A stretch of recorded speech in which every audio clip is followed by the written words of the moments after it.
Hai, Assalamualaikum. Saya Zul daripada Koponik dan DIY Malaysia. Dalam video ni, saya akan share cara untuk pasang dan buat sambungan bateri tambahan dalam kenderaan untuk kegunaan semasa camping atau dalam campervan dan juga motorhome. Bateri yang kita akan tambah ni bukanlah bateri kereta ataupun starter bateri, tetapi AGM Deep Cycle Battery yang sama kita gunakan dalam sistem kuasa solar. Cuma bezanya, bateri ni akan dicas dengan menggunakan alternator yang sedia ada dalam kenderaan kita. Konsep sambungan pada bahagian load adalah masih sama dengan sistem kuasa solar, cuma dalam sistem ni kita tak perlukan solar panel dan juga solar charge controller. Peralatan yang kita akan gunakan untuk mengawal charging ni adalah VSR ataupun Voltage Sensitive Relay. Jadi tanpa buang masa lagi, jom kita mula. Okey, first tentang bateri. Inilah bateri yang akan kita gunakan dan bateri inilah yang akan kita cas dengan menggunakan alternator yang ada pada kereta ni. Bateri tambahan ataupun second bateri yang kita nak pasang ni adalah AGM Deep Cycle Battery 12 volt 105 mAh dan dia punya model NPD 121050. Dan kalau tuan-tuan masih ingat, inilah bateri yang sama yang saya gunakan dalam sistem kuasa solar yang khas untuk campervan dan juga kenderaan 4x4. Sebab bateri ni kita boleh discharge sampai 70% berbanding dengan bateri kereta kita cuma boleh guna 10% saja. Tapi yang ni kita boleh discharge sampai 70%. Bermaksud 70% daripada 105 mAh. Untuk dapatkan bateri ni, tuan-tuan boleh tengok link dekat video description. Bercakap tentang link dekat video description ni, masih lagi ada kawan-kawan kita yang belum jumpa lagi dekat mana link tu. Jadi saya akan tunjukkan dekat mana link tu berada. Sebagai contoh dekat video ni, DIY sistem kuasa solar untuk campervan. Tuan-tuan boleh tekan dekat sini, tuan-tuan akan nampak senarai produk dan juga link untuk tuan-tuan beli barang-barang yang saya gunakan dalam video ni. Selain daripada bateri, peralatan penting yang kita kena ada untuk projek ni adalah VSR ataupun Voltage Sensitive Relay. Inilah peralatan yang membolehkan kita untuk cas bateri tambahan tadi dengan menggunakan alternator yang ada dalam kereta kita. Jadi sebelum kita nak pasang ni, memang sangat penting untuk kita faham terlebih dahulu tentang voltage bateri kereta ni. Sekarang ni dalam keadaan enjin kereta dimatikan, kita tengok berapa voltage yang kita dapat. Dekat sini kita dapat 12.78 volt. Ini dalam keadaan enjin kereta dimatikan. Sekarang ni saya akan cuba hidupkan enjin kereta ni dan kita akan tengok berapa pula bacaan voltage yang kita akan dapat. Bacaan yang kita dapat sekarang ni 14.46 volt. Sekarang ni kita dah nampak perbezaan bacaan voltage semasa kereta dihidupkan dan juga dalam keadaan kereta dimatikan. Dalam keadaan kereta hidup tadi adalah 14.46 volt dan kalau enjin kereta dimatikan, voltage yang kita dapat adalah 12.78 volt. Okey, voltage 14.46 volt yang kita dapat semasa enjin kereta dihidupkan tadi adalah supply ataupun voltage daripada alternator yang ada dalam kereta ni. Untuk kereta ni, inilah kereta Nissan Grand Livina 1.6 tahun 2015. Maksimum current yang alternator ni boleh hasilkan adalah 90A. Tuan-tuan boleh tengok pada body alternator ni, dia akan label voltage 12 volt dan current adalah 90A. Walaupun maksimum current adalah 90A, tak bermaksud alternator ni sentiasa hasilkan current sampai 90A. Jumlah current yang dikeluarkan ataupun dihasilkan oleh alternator ni bergantung pada demand daripada sistem elektrikal kenderaan ni. Dan jika alternator ni perlu hasilkan tenaga pada tahap yang maksimum, setiap masa apa yang akan jadi, alternator ni akan cepat panas dan akhirnya akan terbakar. Jadi sebab itulah kalau kita nak cas dengan menggunakan alternator ni, kita kena pilih bateri yang betul dan sesuai. Sebagai contoh untuk bateri ni, dia punya charging voltage adalah antara 14.4 hingga 14.9. Yang ni tak ada masalah sebab voltage yang kita dapat daripada alternator tadi adalah 14.46 volt. Dan yang paling penting yang kita kena tengok adalah initial charging current not more than 23.62A. Kalau kita cas bateri ni dengan menggunakan alternator, dia tak akan draw lebih daripada 23.62A. Enjin tak akan menjadi terlalu berat dan penggunaan bahan api sama ada petrol ataupun diesel taklah terlalu tinggi. Jadi sebab itulah untuk sistem yang charging menggunakan VSR ni, saya tak galakkan tuan-tuan menggunakan bateri lithium iron phosphate. Sebagai contoh, untuk bateri lithium iron phosphate dengan BMS yang maksimum discharge adalah 100A dan secara automatiknya dia punya charging current adalah 50A. Jadi kalau kita sambungkan bateri lithium iron phosphate kepada alternator ni, dia akan draw sampai 50A dan kemungkinan besar kita punya alternator akan terbakar. Secara asasnya untuk kita cas bateri ni dengan menggunakan alternator yang ada pada kereta ni sangat mudah. Apa yang kita perlu buat, kita cuma perlu sambungkan kabel ni antara terminal bateri starter dengan second bateri. Sebagai contoh, gunakan kabel positif ni, daripada positif starter bateri kita sambungkan kepada positif second bateri, dan sama juga untuk kabel negatif, daripada negatif bateri kita sambungkan pada negatif second bateri. Dan bila kita hidupkan enjin kereta secara automatik, alternator tadi dia akan cas starter bateri dan juga kita punya second bateri ni. Untuk kita nak test sama ada alternator yang ada dalam kereta ni, adakah dia mampu untuk cas kita punya second bateri ni, apa yang saya akan buat, saya akan buat sambungan secara terus antara starter bateri dan juga second bateri.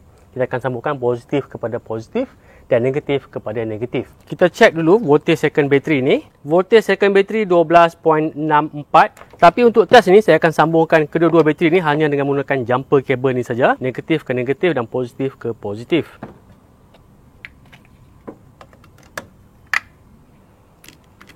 Walaupun kita belum start charging, tapi terlebih nampak pergerakan current daripada bateri kereta kepada second bateri. Sebab voltage bateri kereta adalah lebih tinggi kalau nak bandingkan dengan second bateri. Voltage bateri kereta 12.78 dan voltage untuk second bateri adalah 12.64.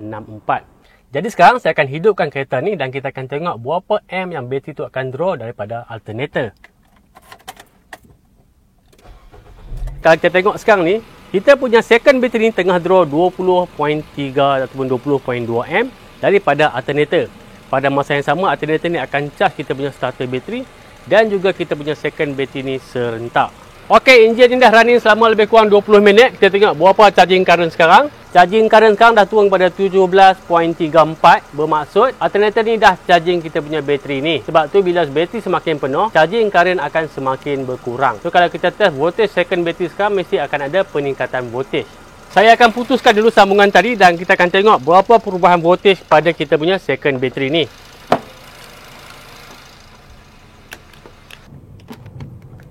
Voltage second bateri sekarang ni 12.99 volt. Bermaksud tadi alternator dah charge kita punya second bateri ni. Okey, berdasarkan test tadi, tuan-tuan pun boleh nampak memang sangat mudah kalau kita nak charge bateri ni dengan alternator. Kita sambungkan kabel positif kepada positif, negatif kepada negatif dan kita akan mula charging bateri ni. Tapi kenapa pula kita perlukan VSR ni? Apa sebabnya kita perlukan VSR untuk kita charge second bateri dengan menggunakan alternator? Ada dua situasi ataupun dua keadaan yang menyebabkan kita perlu gunakan VSR ni untuk sambungan antara starter bateri dan juga second bateri. Yang pertama adalah semasa charging dan yang kedua adalah semasa discharge ataupun semasa kita nak gunakan tenaga yang disimpan dalam second bateri ni. Yang pertama, semasa charging. Kalau tuan-tuan perasan tadi, masa kita charge second bateri dengan alternator, starter bateri dan juga second bateri ni dalam keadaan bersambung secara selari. Jadi, semasa saya nak start ataupun nak hidupkan kereta tadi, starter akan draw current daripada kedua-dua bateri secara serentak sebab sambungan adalah secara selari antara kedua-dua bateri. Masalahnya, walaupun inilah AGM Deep Cycle Battery dan saya rasa inilah AGM Deep Cycle Battery yang the best yang ada dalam pasaran Malaysia, tapi tak bermaksud bateri ini boleh digunakan sebagai starter bateri. Dan kalau kita gunakan bateri ini untuk hidupkan kereta sebagai starter bateri, bateri ini akan cepat rosak. Setiap bateri ini direka untuk fungsi yang berbeza. Bateri kereta ni memang direka untuk supply current yang tinggi tetapi dalam tempoh masa yang singkat. Sebagai contoh, semasa kita nak menghidupkan enjin kereta, cuma ambil masa dalam 1 ataupun 2 saat sahaja. Bateri AGM Deep Cycle ni pula direka untuk supply current yang lebih rendah tapi untuk tempoh masa yang lebih panjang. Sebab itulah kita boleh gunakan bateri ni untuk hidupkan peralatan elektrik seperti lampu ataupun kipas angin. Dan kalau kita sambungkan kepada power inverter, kita boleh gunakan untuk onkan kita punya peralatan elektrik yang ada dalam rumah kita, TV, peti ais ataupun mesin basuh. Dan sebab itulah bateri ini digunakan sebagai bateri untuk sistem kuasa solar. Jadi kalau kita start kereta tadi dalam keadaan di mana bateri AGM dan juga bateri kereta tadi bersambung, apa akan jadi? Bateri ini akan cepat rosak. Jadi sebelum kita nak hidupkan enjin kereta, kita kena putuskan dulu sambungan antara second bateri dengan starter bateri. Dan VSR inilah akan bantu kita untuk putuskan sambungan antara second bateri dan juga kita punya starter bateri tadi. Itulah salah satu sebab kenapa kita gunakan VSR ataupun voltage sensitive relay ni. VSR ni dia memang sensitif ataupun peka dengan perubahan voltage. Dan VSR inilah yang akan putuskan sambungan antara second bateri dan juga starter bateri. Di awal video tadi kita dah test dalam keadaan normal, enjin kereta tak dihidupkan, voltage bateri adalah 12.78. Dan bila enjin kereta dihidupkan, kita akan dapat voltage 14.46 volt. Kalau kita tengok pada VSR ni, cut-in voltage adalah 13.3 volt. Bermaksud jika VSR ni detect voltage adalah 13.3 volt ataupun lebih, starter bateri dan juga second bateri akan bersambung secara automatik. Daripada test yang kita buat di awal video tadi, kalau enjin dalam keadaan dihidupkan, voltage yang kita dapat adalah 14.46 volt. Jadi, bila enjin kereta dihidupkan secara automatik, kita punya starter bateri dan juga second bateri akan bersambung. Kemudian bila enjin kereta dimatikan, voltage starter bateri akan turun kepada 12.78. Dan secara automatik juga sambungan antara second bateri dan juga starter bateri akan diputuskan. Sebab kalau kita tengok dekat VSR ni, cut out voltage adalah 12.8 volt. Bermaksud kalau VSR ni detect voltage adalah di bawah 12.8 volt, secara automatik sambungan tadi akan diputuskan. Tapi dalam situasi kecemasan, sebagai contoh katakanlah kita punya starter bateri tu dah kong, dah flat, dah tak boleh nak start enjin kereta, kita boleh gunakan bateri ni untuk hidupkan enjin kereta kita. Tapi hanya dalam situasi kecemasan sebab kita tak nak bateri ni rosak. Dan kebetulan juga VSR yang kita gunakan ni ada bypass switch, bermaksud kita boleh sambungkan bateri second bateri ni dengan starter bateri secara manual tanpa menghidupkan enjin. Katakanlah sekarang kita dah sampai campsite, enjin kereta pun kita dah matikan, kita pun nak camping. Okey, situasi kedua yang menyebabkan kita perlu gunakan VSR ni adalah semasa discharging ataupun semasa kita nak menggunakan tenaga yang kita dah simpan dalam bateri ni. Sebagai contoh, saya dah sambung kepada inverter. Fungsi inverter adalah untuk tukar daripada 12 volt DC kepada 240 volt AC, dan saya nak onkan kipas angin ni. Kemudian saya sambungkan 3 pin plug sebab kita nak onkan kipas angin ni. Bolehlah kita onkan kipas angin ni.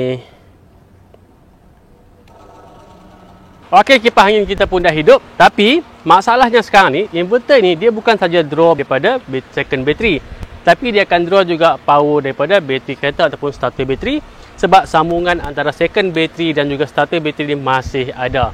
Sebab itulah kita perlukan VSR. Semasa kita nak gunakan tenaga yang disimpan dalam second bateri ni pun, kita kena putuskan dulu sambungan antara kedua-dua bateri ni. Kalau kita tak putuskan sambungan ni, inverter akan drain power daripada kedua-dua bateri dan kita punya starter bateri akan kong, akan flat. Dalam situasi ni, untuk second bateri tak ada masalah sebab second bateri ni kita boleh discharge sampai 70%. Tapi untuk bateri kereta ni, kita cuma boleh guna hanya 10% saja. Sebab itulah kita perlukan VSR untuk putuskan sambungan antara second bateri dan juga starter bateri ni. Jadi saya rasa tuan-tuan pun dah faham dengan jelas tentang kenapa kita perlukan VSR untuk kita charge bateri ni dengan menggunakan alternator.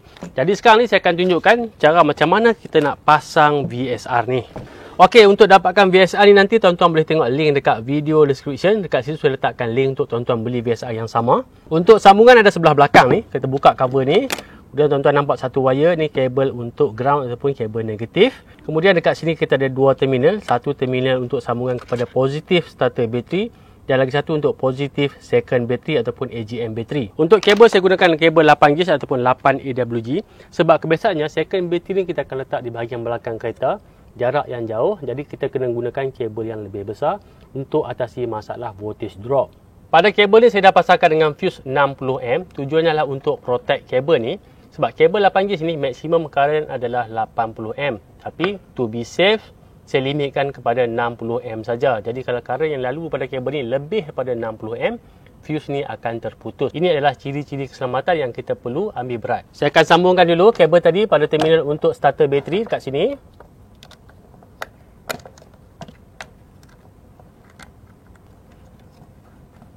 Pastikan sambungan betul-betul ketat. Dan lagi satu adalah sambungan kepada second bateri.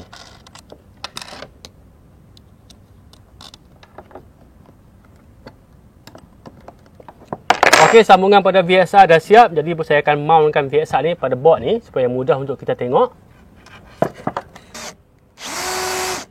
Okey, apa yang kita dah buat setakat ni, ni kabel untuk pergi ke second bateri. Yang ni kabel untuk pergi ke starter bateri, dah ada fuse. Kemudian ni kabel untuk ground, simple je. Kemudian dekat sini saya dah pasangkan dengan fuse block. Tujuan fuse block ni adalah untuk sambungan kepada load, pada lampu ataupun kepada USB output nanti. Dan dekat atas ni ada terminal start. Terminal start ni untuk memudahkan sambungan kepada bateri. Kemudian kabel untuk sambungan ke bateri ni saya gunakan kabel 6 gauge ataupun 6 AWG. Kita akan sambungkan pada terminal start ni. Kabel bateri. Kemudian kabel daripada VSR.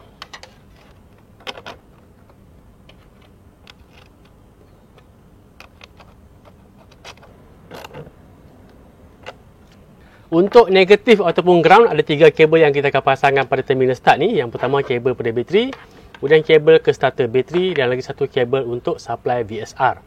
Kabel untuk second bateri, kemudian kabel untuk starter bateri dan kabel supply untuk VSR tu sendiri.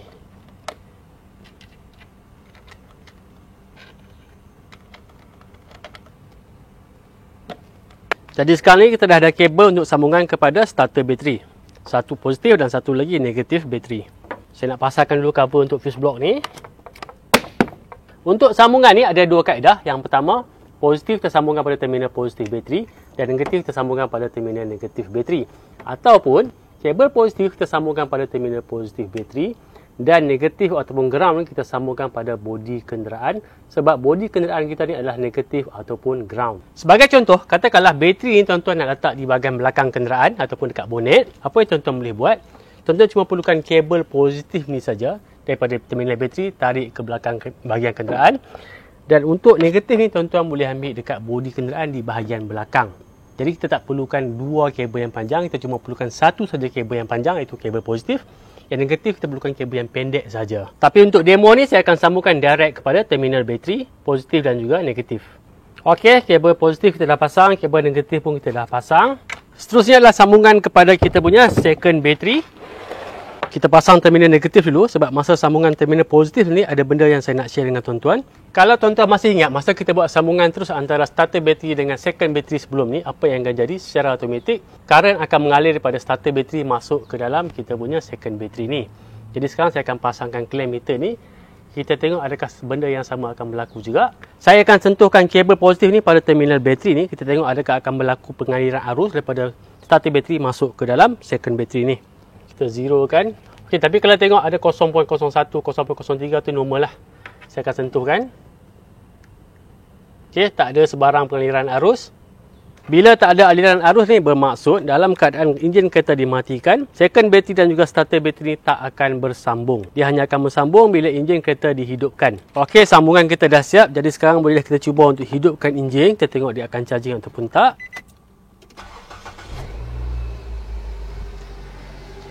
Okey, bila kita dah hidupkan enjin, barulah ada sambungan antara starter bateri dan juga kita punya second bateri. Dan sekarang ni alternator ni tengah charge kita punya starter bateri dan juga kita punya second bateri serentak. Sekarang ni second bateri cuma draw 12 lebih saja. Sebab bateri pun memang dah hampir penuh. Dan dekat VSR pun kita boleh nampak voltage daripada alternator sekarang 14.4 volt. Inilah salah satu lagi perbezaan VSR ni dengan VSR yang biasa, sebab kebanyakan VSR memang tak ada display berapa voltage. Dan yang ni memang ada display voltage dan juga kita ada manual bypass switch. Okey, test yang kedua kita nak tengok semasa enjin kereta dimatikan. Kita nak tengok adakah starter bateri dan juga second bateri masih bersambung ataupun tak. Sepatutnya bila enjin kereta dimatikan, sambungan antara starter bateri dan second bateri mestilah diputuskan secara automatik. Jadi saya akan pasangkan clamp meter ni pada kabel ni.